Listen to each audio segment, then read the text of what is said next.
The United States Navy operates 11 nuclear-powered aircraft carriers. Each one displaces roughly 100,000 tons. Each one carries an air wing worth well over $1 billion. The Ford-class carrier USS Gerald R. Ford alone cost $13 billion to build, the single most expensive warship ever commissioned. And somewhere aboard that carrier, somewhere in the daily rhythm of flight operations, there is a procedure that nobody broadcasts and nobody celebrates. It is called aircraft over-the-side recovery. And when it happens, when an FCZ-18 Super Hornet or an E-2D Hawkeye or an MH-60R Seahawk goes into the water, the most sophisticated naval force in human history does not call its most modern ship. It calls one of its oldest. That ship is slow. It is unglamorous. Its design was finalized in the early 1980s, and it is, in certain circumstances, entirely irreplaceable. Here is the question that anchors everything that follows. The Navy spends $13 billion on a single carrier, $90 million or more on each aircraft that flies off it, and hundreds of millions on the destroyers and cruisers that escort it. So why, when one of those aircraft ends up on the seabed, does the recovery hinge on a vessel that predates the internet, predates GPS navigation, and in some cases predates the pilots who fly the jets it retrieves? The answer is not simple, and it will not be given yet. Because before the answer makes sense, the machinery behind the question has to be understood. The hardware, the physics, the economics, and the arithmetic of a fleet that is simultaneously the most powerful and the most thinly stretched in the world. The Safeguard class.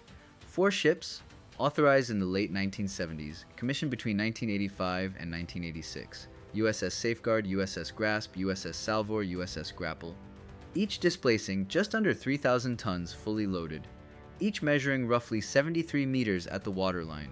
None of them fast. Top speed around 13 knots, well below the sustained transit speed of any carrier strike group. None of them armed in any meaningful sense. None of them designed to fight. They are purpose-built rescue and salvage ships, and their design reflects a specific set of problems the Navy identified after World War II, and never fully stopped worrying about. The centerpiece of each Safeguard-class hull is its crane system. The main crane is capable of lifting somewhere around 100 tons from the water surface, a figure that sounds abstract until you consider that a fully configured FCA-18F Super Hornet weighs just over 21 tons empty, and considerably more with residual fuel, ordnance, and whatever it collected on its way to the bottom. The crane does not just lift. It operates through a system of dynamic positioning thrusters and anchor arrangements that allow the ship to hold station over a wreck site in conditions that would push a less specialized vessel off course entirely. In sea states that would interrupt most salvage attempts, the Safeguard class continues working. Below the cranes, each hull carries a saturation diving system. This is the detail that separates a salvage ship from everything else in the auxiliary inventory. Saturation diving allows divers to live at pressure for days at a time, cycling in and out of a pressurized habitat on the ship, rather than returning to surface pressure after each dive. The physiological cost of decompression, the slow, controlled ascent that prevents nitrogen embolism, is paid only once, at the beginning and end of the saturation period, not after every working dive. That means a saturation diving team can spend cumulative hours on the bottom of a wreck site rather than cumulative minutes, at depths where recreational diving is impossible and standard surface sableye diving becomes inefficient. Saturation systems are not a luxury. They are the only method that works. The Safeguard class also carries remotely operated vehicles, ROVs, capable of operating at depths beyond the saturation diver's practical range. These systems can descend to several thousand feet, carry cameras and manipulator arms, and conduct initial surveys of a wreck before any human enters the water. They identify the orientation of a downed aircraft, the condition of the airframe, the presence of ordnance, and the accessibility of attachment points for lift rigging. Without that survey, no recovery operation begins. And almost no other surface combatant in the Navy's active inventory carries equivalent ROV systems as standard equipment. That is the hardware. Now consider what it is being asked to recover. An FCA-18 Super Hornet, leaving a Nimitz-class or Ford-class carrier deck, does not simply fall into the water and settle gently on a flat, sandy bottom. Carrier operations happen across the global ocean, in the Red Sea, in the Persian Gulf, in the South China Sea, in the North Atlantic, in the Philippine Sea, Water depth at those operational areas varies enormously. The Persian Gulf is relatively shallow, averaging around 35 meters in its central zone, with significant areas considerably shallower. The Red Sea drops to over 2,000 meters in its central trough. The Philippine Sea reaches depths exceeding 8,000 meters in the Philippine Trench. When an aircraft goes over the side in deep water, it does not stay on the surface. It sinks and it keeps sinking, accelerating for the first several hundred feet before drag, and the compression of any remaining air pockets slow the descent. By the time it reaches bottom in deep water, it has traveled a considerable distance from the surface point of entry, displaced by current, rotated by water resistance, sometimes broken apart by hydrodynamic forces during the descent. What lands on the seabed is rarely what anyone would call an intact airframe. Recovering it requires a ship that can station keep directly above the site, dispatch ROVs to locate and survey the wreck, send divers to attach rigging at depths within their operational envelope, and then apply controlled lift without destroying what remains of the airframe. All of this potentially in open ocean, potentially in adverse weather, potentially in waters that other naval vessels are passing through on active operations. The number of ships in the United States Navy capable of conducting that complete sequence in deep water with the full suite of saturation diving and ROV support is very small. Most of the active fleet, the Arleigh Burke-class destroyers, the Ticonderoga-class cruisers, the Virginia-class submarines, the littoral combat ships, carries none of the necessary equipment. The amphibious ships carry some diving capability, but not saturation systems. The expeditionary fast transports are built for speed and throughput, not precision bottom work. The combat logistics ships carry fuel and ammunition and spare parts, not crane capacity and pressurized dive habitats. The Safeguard class is not one option among several. For deep-water aircraft recovery, it is, in practice, the option. I went through the Navy's auxiliary ship inventory, trying to find the overlap. Vessels with equivalent crane tonnage, equivalent saturation diving systems, and equivalent ROV capability in active commission. The list stays stubbornly short. That is not an accident of budget cycles or procurement delays. It reflects a deliberate, if uncomfortable, choice about what the Navy considers worth maintaining in peacetime. Here is what makes the economics of this situation almost paradoxical. A single FCA-18F Super Hornet in current procurement runs somewhere north of $90 million per airframe when fully configured with avionics and mission systems. An E-2D Advanced Hawkeye, the carrier's airborne early warning aircraft, costs over $200 million per unit. The aircraft on a Nimitz-class air wing, roughly 60 to 70 aircraft in a standard configuration, represent a combined replacement value approaching $5 to $6 billion. The carrier itself, as noted, costs $13 billion. And the Safeguard-class ships, each operated at a small fraction of the annual cost of a destroyer, are what stand between a lost airframe and a permanent write-off. The annual operating cost of a single Arleigh Burke-class destroyer runs somewhere in the range of $70 to $80 million per year. The operating cost of a Safeguard-class salvage ship is a fraction of that. Yet the Safeguard class performs a function that the destroyer, regardless of its Aegis combat system, its standard missile interceptors, its 5-inch gun, and its crew of 300 cannot perform at all. The destroyer is built for threat deterrence, fleet escort, and combat, none of which applies to pulling a $30 million radar suite off the bottom of the Red Sea. The salvage ship does one thing, does it at a level no other hull matches, and costs almost nothing to run by comparison. This asymmetry is the first layer of the paradox. The most expensive assets in the fleet depend, at a critical margin, on some of its cheapest. That relationship runs through the entire auxiliary category, the combat logistics force, the tenders, the hospital ships. But nowhere is the dependency more acute than in salvage, because nowhere else is the specialized capability so concentrated in so few hulls. But there is a second layer, and it cuts deeper than economics. When an FCA-18 Super Hornet goes into the water, whether from a deck mishap, a barrier engagement that goes wrong, a wave-off that arrives too late, or an arrested landing that ends with an aircraft over the bow, the immediate concern is the pilot, always. But the second concern, which begins within hours and sometimes within minutes, is the airframe. Not because the jet is recoverable in a flyable condition. In most cases it is not, but because of what the jet carries. The FCA-18 Super Hornet is a frontline strike fighter, and in active carrier operations it flies with classified electronics packages, encrypted communication systems, electronic warfare suite components, and in some configurations, elements of targeting and sensor integration that represent years of development and significant intelligence value. The specific radar warning receiver fitted to operational Super Hornets, the electronic attack systems on the EA-18G Growler variant, the sensor fusion architecture that ties the aircraft systems to the carrier strike group's network. None of this is information the Navy wants a foreign salvage team examining at leisure on the bottom of the ocean. The concern is not hypothetical. Naval intelligence operations have historically included underwater recovery of foreign equipment. The Soviet Navy conducted salvage operations targeting downed American aircraft during the Cold War. Chinese naval vessels operate in areas where American carrier strike groups conduct flight operations regularly, and their survey and oceanographic ships carry ROV equipment. Iranian naval forces in the Persian Gulf maintain their own salvage and survey capability. A downed FCA-18 left unrecovered on the seabed is not simply a financial loss. It is a potential intelligence windfall for anyone who reaches it first and has the tools to work it. The question of who reaches it first is, in practical terms, a question of who has a Safeguard-class ship nearby. If the Navy does not recover the airframe, the timeline for a foreign team to attempt access begins almost immediately.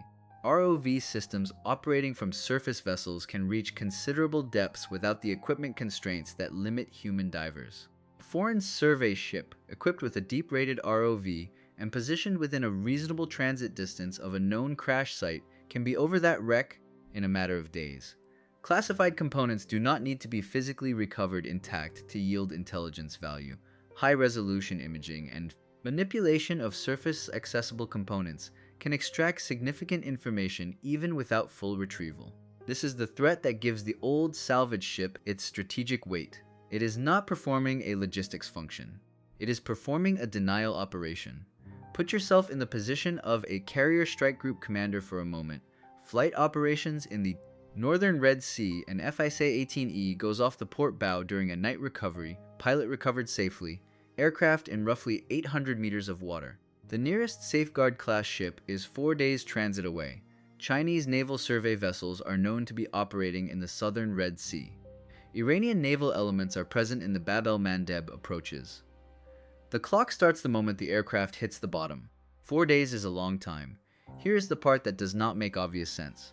The Navy has not replaced the Safeguard class. It has not ordered a successor design. It has not converted other hulls to carry equivalent salvage systems. The ships are now approaching, or past 40 years in service. They were never designed with indefinite operational lives in mind. Their propulsion systems, crane systems, saturation diving habitats, all of it was engineered for a service life that has now been substantially exceeded. Maintaining these ships requires an increasing share of their operating budget to go toward keeping aging systems functional rather than toward salvage missions themselves. The Navy knows this. Naval Sea Systems Command has conducted studies on salvage capability requirements. The Military Sealift Command, which operates some civilian crewed auxiliary vessels, has contracted for certain towing and light salvage functions. But the Deepwater Aircraft Recovery Mission, the saturation diving, the heavy lift crane, the ROV survey, the precision station keeping over a deep water wreck site has not been transferred to any newer hull in the active fleet. The reason runs into the same wall that most auxiliary modernization programs run into: budget priority. In a defense budget that allocates the largest shares to combat systems, the carriers, the destroyers, the submarines, the aircraft, the missiles, the auxiliary force consistently finishes last. An Arleigh Burke-class destroyer is a visible deterrent. It projects power, appears in photographs, participates in multinational exercises, launches missiles that make news. A salvage ship holds station over a wreck site at 13 knots, does its work over several days, and rarely generates a press release. The capability it provides is invisible until it is needed, and when it is needed most is precisely when its absence is most costly. What strikes me about the salvage situation specifically is that the entire argument for maintaining this capability rests on a failure mode, an aircraft lost at sea that the Navy works hard to prevent, and that happens infrequently. The rarity of the event makes the capability easy to deprioritize. But the consequence of that deprioritization, the moment a classified airframe sits unrecovered in contested waters while the nearest salvage ship is days away, cannot be fixed after the fact. You cannot retroactively prevent the intelligence loss. The Safeguard class persists because the alternative is not having the capability. And the capability cannot be conjured on demand.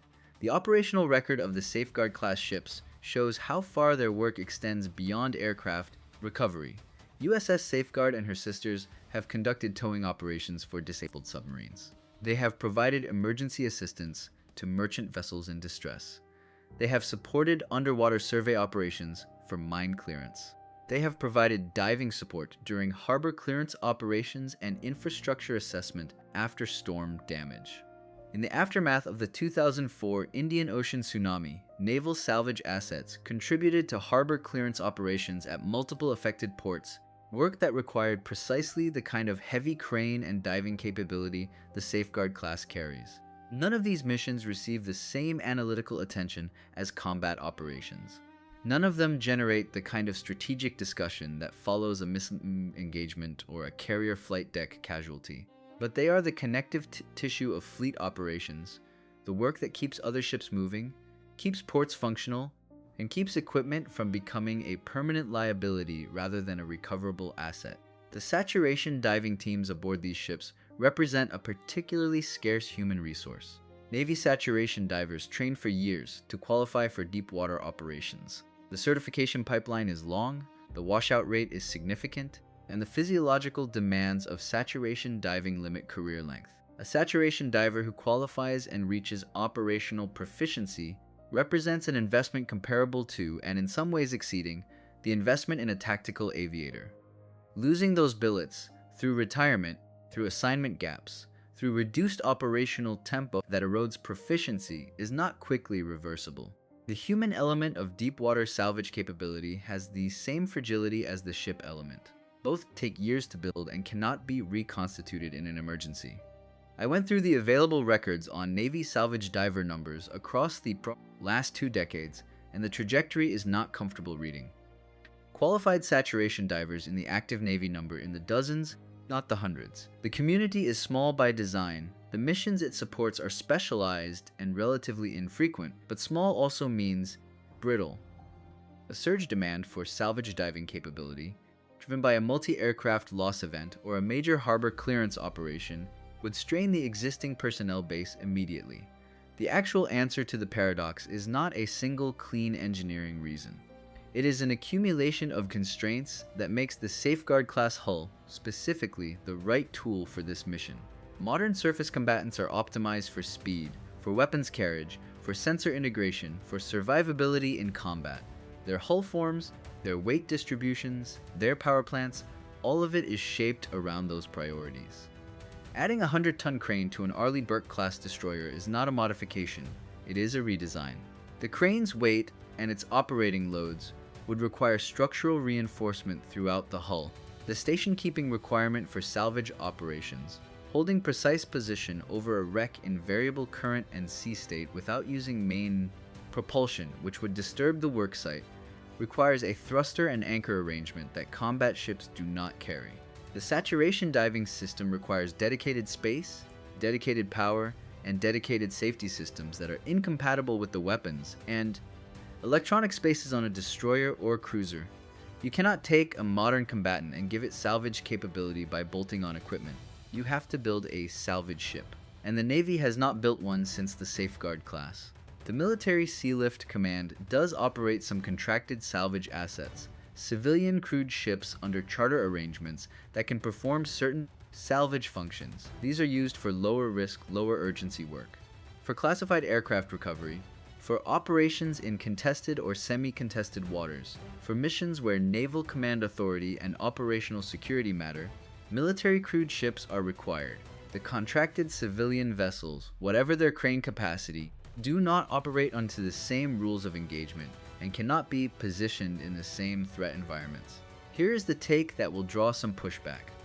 The Navy should have started a Safeguard class replacement program a decade ago, and the fact that it did not reflects a consistent institutional bias toward platforms that look powerful rather than platforms that are necessary. A carrier strike group without a salvage ship nearby is a formation with an unacknowledged vulnerability. Not a combat vulnerability, the destroyers and cruisers handle that, but a recovery vulnerability, an intelligence denial vulnerability, a capability preservation vulnerability that becomes visible only after a loss event. Choosing another destroyer over a salvage ship successor is a defensible procurement decision in isolation. Repeated across multiple budget cycles, compounds into a gap that the Safeguard class, aging as it is the only thing filling. The human dimension of salvage operations does not get much coverage in analyses of naval power. The focus goes to the aviators, to the carrier crews, to the special operations forces, and reasonably so. But the saturation divers who descend to several hundred feet in pressurized suits, working in near-zero visibility on a wreck site that may include live ordnance, sharp-edged structural failures, and entanglement hazards, are doing work that carries its own serious physical risk. Saturation diving produces physiological effects that accumulate over a career. The compression cycles, the extended periods at depth, the decompression process, all of it stresses the body in ways that are well documented in occupational medicine. Long-term joint damage, aseptic bone necrosis, neurological effects from pressure-related incidents, Navy saturation divers carry these risks as the professional baseline of their career. The recovery of a classified airframe, which may generate a 3-line note in a fleet operations log and never appear in public reporting, is the outcome of days of that kind of work. There is a detail that stuck with me going through the operational profiles of these missions. The divers working a deep-water aircraft recovery site often do not know in real time whether what they are rigging for lift is militarily sensitive or a total write-off. The ROV survey gives them an image. The commanding officer and the intelligence staff make the determination about what needs to be secured and in what order. The divers follow the rigging plan. They are the physical end of a chain that runs from Pentagon classified program offices through Carrier Strike Group Command to the bottom of the ocean. The link is a man in a pressure suit, in the dark, attaching a shackle to wreckage. By the time the Safeguard class ships reach their 50th year of service, which, given current replacement timelines, some of them they will be operating with systems that were cutting edge when Ronald Reagan was in his first term. The cranes will have been refurbished. The diving habitats will have been upgraded. The ROVs will likely have been replaced with more capable systems over successive maintenance cycles. But the hull itself, the propulsion, the structural underpinning of the whole capability will be old in a way that no amount of equipment upgrade fully compensates for. The Navy's maintenance philosophy for auxiliary ships differs from its approach to combat vessels. Auxiliary ships are kept in service longer, refurbished more often, replaced less frequently. The cost justification is straightforward. The operating cost of an existing hull, even with heavy maintenance, is lower than the acquisition and transition cost of a new design. For non-combat platforms, the capability cost of age is more gradual and more tolerable than for a destroyer or submarine where obsolescence in combat systems matters immediately. The question of when gradual becomes critical is one the salvage community has been raising quietly for years. The answer depends partly on the pace of hull deterioration, which is manageable with sustained maintenance investment, and partly on the pace of threat development. ROV technology has advanced considerably since the Safeguard class was designed. A potential adversary's ability to reach a downed aircraft at depth has improved since the 1980s, which means the time window for Navy recovery has narrowed. Against a 1985 threat environment, 4 days of transit time to a salvage site was an acceptable margin. Against a 2026 threat environment, with Chinese and Iranian ROV capabilities substantially more developed, 4 days may not be. This is the operational gap the Safeguard class is being asked to cover with fewer ships, older hulls, and a divine community whose numbers have not grown to match the scope of what is being asked of them. One thing about this case does not sit right even after working through all the layers. The Navy has a clear answer to the question of what these ships do, a clear answer to why no other hull does it, and a clear sense of the strategic consequences of the gap, and has nonetheless not moved toward a replacement program at any serious pace. The common assumption is that auxiliary ship replacement gets delayed because the need is less urgent than combat capability gaps. That is partially true, but there is a second dynamic. The salvage mission is inherently low visibility. A carrier air wing can demonstrate its combat power in exercises, in port visits, in the raw visual spectacle of flight operations. A salvage ship demonstrates its value only when something has already gone wrong. Its presence in a strike group is insurance, and insurance is easy to undervalue until the claim arrives. The Safeguard-class ships have been on station for their whole careers, sailing at 13 knots toward whatever the fleet needed, and the fleet has rarely had to notice them. That invisibility is, in its way, a measure of how effectively they have performed. But it is also precisely the condition that makes them vulnerable to being deprioritized. Will the Navy commission a Safeguard-class successor before the last of 4 ships reaches the end of its viable service life? Comment yes or no. We want to see where this community lands before we dig into what the current naval budget cycle actually shows. Here is the closing shape of the paradox, assembled now that all the layers are in place.